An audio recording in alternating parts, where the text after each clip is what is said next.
Yes, ku Projan Media TV tukwebaza yonna gy'osinziira okubanga ku mukutu kwoli webale kusubscribinga webale kunyiga notification button okusobola okubanga ofuna updates ezigenda maaso mu ggwanga. Yes, olunaku olwaleero lubadde lunaku lwa kusabira ggwanga era nga basabira eggwanga ahead of elections ezigenda okubaayo nga 14 guno omwezi ogwa January. Naye ekitwewuunyisiza mu kusabira eggwanga omukulu amanyiddwa nga Eli Tumwine.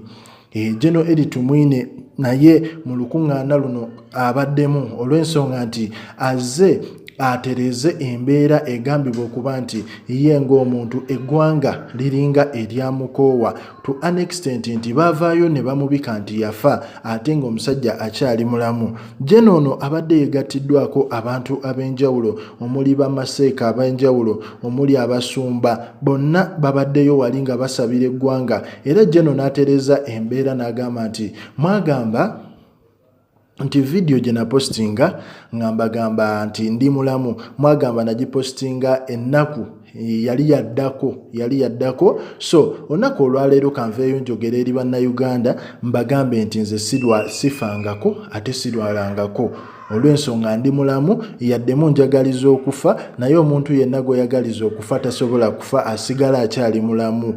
Osegeera era abantu ab'enjawulo ne bavaayo ne batandika omugamba long live Jeno